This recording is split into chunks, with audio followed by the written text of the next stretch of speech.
Bom, vou jogar uma pergunta aí para vocês. Diga. Como o Bitcoin ele é muito descentralizado, ele poderia minar de alguma forma o controle que o Banco Central tem sobre a moeda brasileira? Sim, sem dúvida nenhuma.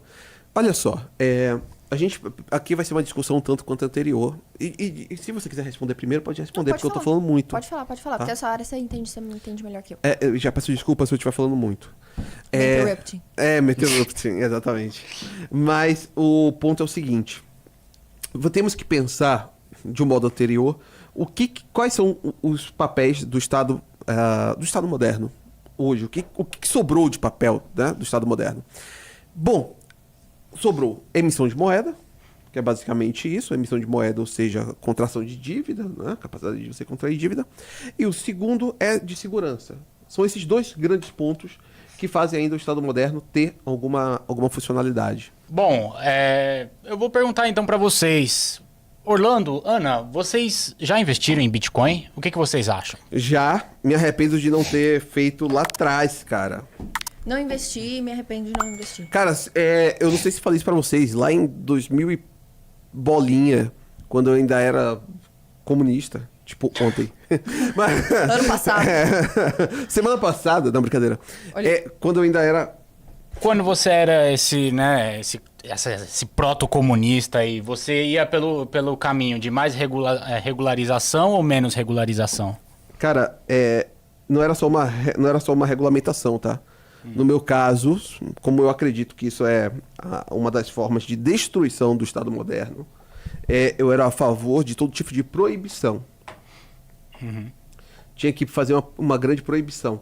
Hoje, eu vejo isso e falo bem assim, não, isso aí é uma grande forma para poder destruir o Estado moderno. Ou seja, temos que ver formas de aumentar a liquidez de criptomoedas, né? Então, eu sou cada vez mais a favor. Bom, pois saiba que o seu candidato a presidente, pré-candidato, perdão, Renan Santos, ele é... Quem disse que ele é meu pré-candidato? Não entendi. Também. Eu sou um jornalista completamente isento, cara. Bom, veja o que ele Mas pensa ele é aí. bom, mas é bom esse candidato rapaz é é Eu bom. ouvi falar que ele é bom também. Pré-candidato é bom. Veja o que ele pensa aí. Renan Santos defende a criação de uma reserva estratégica de Bitcoin no Brasil. Diz querer tornar o país amigável a investimentos na área de cripto e tecnologia e afirma que a medida seria um aceno ao capital humano de alta qualidade ao redor do mundo. Isso aí tá escrito no livro, não tá? Um tal de... Fascículo 5. Livro amarelo? Fascículo Conhece? 5. Você conhece, Orlando? Conheço, li. Conhece? Li. Interessante. Tive que ler, porque temos que procurar, né, as melhores Aqueles ideias. tive que ler porque eu escrevi. Não, incrivelmente, na parte que eu escrevi, tá lá sobre a reserva de Bitcoin. Sim. Então. Porque o que acontece? No fascículo 5, eu coloco ali um debate que ocorre internamente dentro do MBL, que seria entre mais reformistas e outros que são mais aceleracionistas, né? E eu me colocando a favor do aceleracionismo. Nesse sentido, quem tiver o fascículo 5 vai saber isso. E aí eu fui e coloquei sobre o que eu chamei de terapia de choque, fazendo uma alusão ao livro da, salvo engano, Isabel Weber, o nome dela, que é uma autora que falou sobre a economia chinesa. E tem lá exatamente sobre essa reserva estratégica de Bitcoin no Brasil. Porque, perceba bem, eu tenho que parar com esse perceba bem, inferno. Não, me corrija se eu estiver errada, Orlando. Mas ele não fala somente da reserva em bitcoins. Ele fala de uma reserva diversificada em vários... Criptomoedas, na verdade, não é Bitcoin, seriam criptomoedas, isso. Legal. Então, mas obviamente falamos Bitcoin por ser a principal criptomoeda, né? Sim.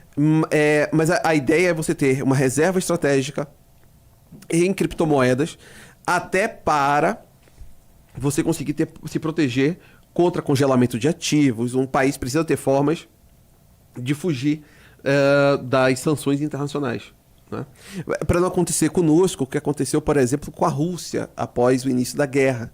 Tinha ativos na União Europeia e nos Estados Unidos e teve esses ativos congelados. Então, para que não tenhamos ativos congelados, podemos ter criptomoedas. Legal. Né? E ele falou muito bem, cara, que a ideia de você trazer capital humano, você captar essas pessoas. Porque, em última instância, o Brasil tem uma capacidade enorme de poder pegar pegar um capital humano do primeiro mundo, enfim, do centro do capitalismo global e trazer para cá, né? Mas para isso a gente precisa mudar também todo o software brasileiro. Bom, vou jogar uma pergunta aí para vocês. Diga. Como o Bitcoin ele é muito descentralizado, ele poderia minar de alguma forma o controle que o Banco Central tem sobre a moeda brasileira? Sim, sem dúvida nenhuma. Olha só, a gente aqui vai ser uma discussão um tanto quanto anterior. E se você quiser responder primeiro, pode responder, Não, pode porque eu tô falar. falando muito. Pode falar, Tá? porque essa área você me entende melhor que eu. Eu já peço desculpa se eu estiver falando muito. Interrupting. Me interrupting, exatamente. Mas o ponto é o seguinte. Temos que pensar, de um modo anterior, quais são os papéis do Estado moderno hoje. O que sobrou de papel, né, do Estado moderno? Bom, sobrou emissão de moeda, que é basicamente isso, emissão de moeda, ou seja, contração de dívida, né, capacidade de você contrair dívida. E o segundo é de segurança. São esses dois grandes pontos que fazem ainda o Estado moderno ter alguma funcionalidade. Estado moderno. Pronto, tem essas duas funções: segurança e emissão de moeda. Agora imagine o seguinte: se você consegue retirar do Estado uma das suas principais prerrogativas, que é a emissão de moeda. Porra, você retirou isso, você consegue enfraquecer um dos últimos pilares do Estado moderno, né? Mas em boa parte, os estados estão conseguindo, e aí é que está uma das questões, como o Bitcoin, como a maioria das criptomoedas, mas vou colocar Bitcoin por ser a principal delas, como elas são, de algum modo, tem certa neutralidade, né? Os estados estão se aproveitando dessa neutralidade para atuar em favor de proteger seus próprios ativos. Ainda mais em um momento que se aproxima de grandes guerras entre nações. Estamos perto de um momento de guerras regulares, né? Então, para que todos os estados possam proteger seus ativos, eles estão recorrendo a reservas em Bitcoin. Essa reserva estratégica serve, inclusive, para que você consiga se colocar em uma posição de não ficar dependente do dólar, por exemplo, né? Que hoje fazemos muito negócio em dólar, e para que você consiga sair disso, cada vez mais estados estão recorrendo. Uma coisa importante: imaginem que haja uma grande guerra entre China e Estados Unidos, né? Como que o Brasil estaria nessa situação? Eu acho que uma grande guerra, não acho provável, é bom deixar claro, mas se ocorresse uma grande guerra dessa, muitas moedas iriam simplesmente colapsar nesse processo. E o real seria uma delas? Não sei se o real seria uma delas, porque o Brasil tem... O Brasil tem condições anteriores para conseguir manter, porque nós temos certas riquezas estratégicas, né, que poderiam entrar nessa balança, mas não temos condições de processamento. Então, esse é um problema grande. Sim. Outro problema grande é que, quando a gente pensa... O que seria a emissão de moedas, ou melhor, o que seria que faz os países hoje conseguirem se manter solventes? É a capacidade de contração de dívida. Bom, o Brasil não parece ter grande capacidade mais de contração de dívida, o que é um problema. Mas isso aí eu acho que vamos deixar isso para depois. A minha grande questão em uma grande guerra dessa, se o Brasil quisesse continuar fazendo negociações com China, por exemplo, não seria em sua moeda nem na moeda chinesa, em uma grande guerra. Como seria isso? Através de Bitcoin. Como seria o negócio com os Estados Unidos? Aí eles iam querer fazer em dólar. Sim.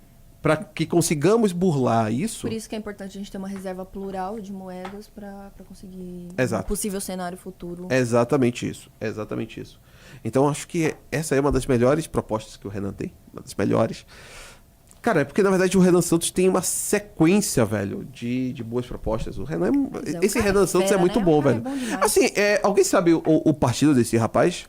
Acho que é aquele da onça, sabe? Da onça. Ah, eu lembro alguma coisa, missão. Isso, Missão. Isso, que tem um amarelo. Sim, porra, bom pra caramba, velho. Esse mesmo.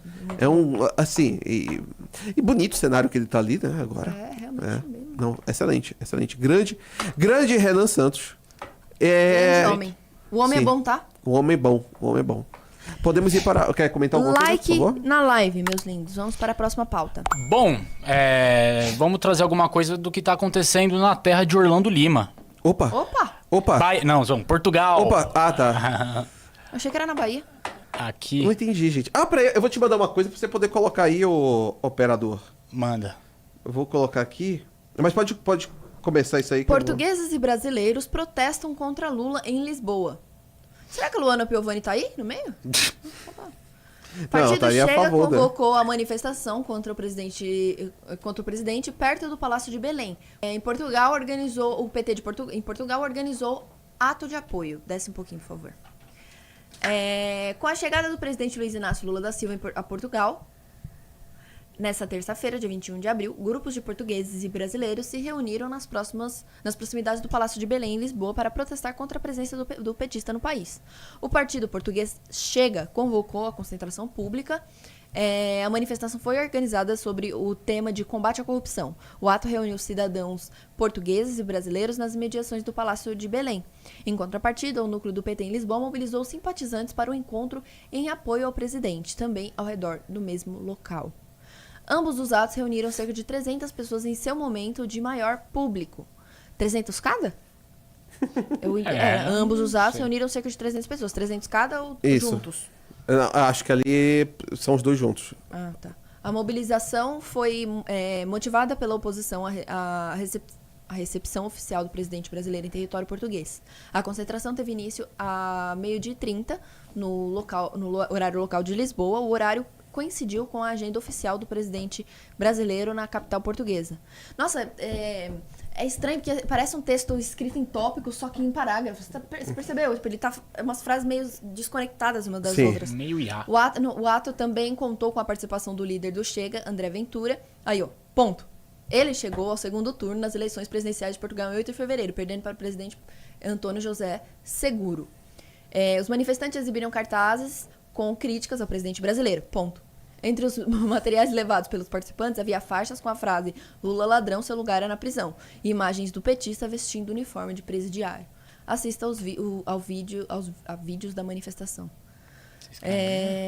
Paralelamente ao protesto organizado pelo Chega, o núcleo local do PT... Você já falou isso, cara? Outra vez que o Lula foi a Portugal, foi logo, eu tava nos meus primeiros anos morando lá. Faz quanto tempo que você tá lá? Tô lá desde 2021. Creio que tenha sido logo no ano seguinte, ou foi em 2023, não vou lembrar.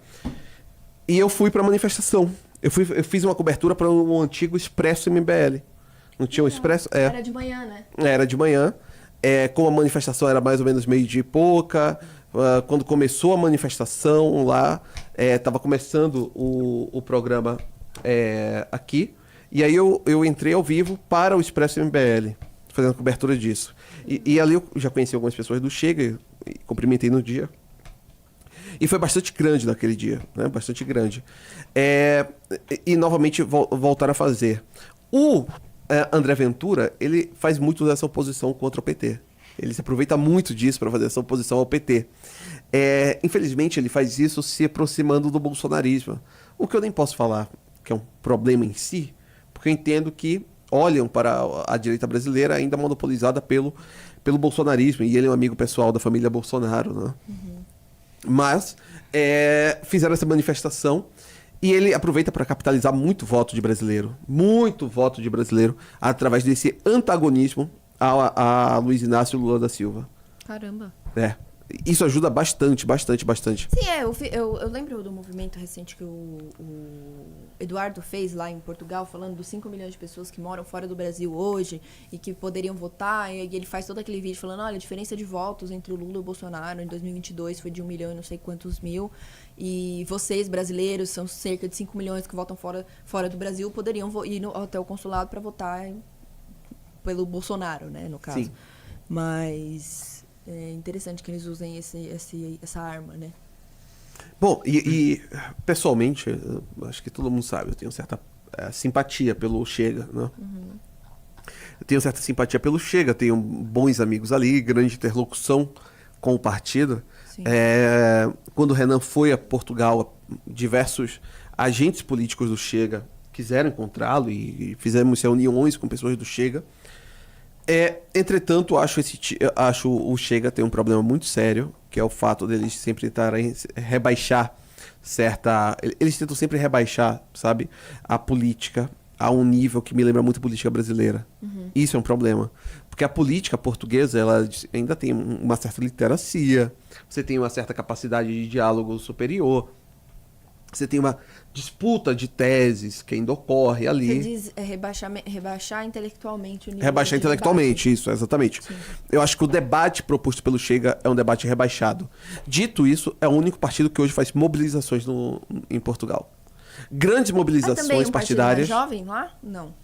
Então, Formado por cara, pessoas mais jovens? Formado por pessoas jovens? tem uma grande juventude, mas eles não estão mais se estabelecendo entre os jovens. Começaram a se estabelecer entre os jovens, só que algumas questões pesam muito. Por exemplo, uma das questões que pesam decisivamente é a posição a favor de Israel do Chega. Sim. Como o Chega é um partido muito filosemita, isso fez com que a juventude masculina de direita em Portugal criasse um certo distanciamento em relação ao partido, né? Chegando muito agora em mulheres, por exemplo. É um partido em que mulheres jovens, não de esquerda, estão chegando muito, muito perto, né? Interessante. Mas é isso, basicamente é isso.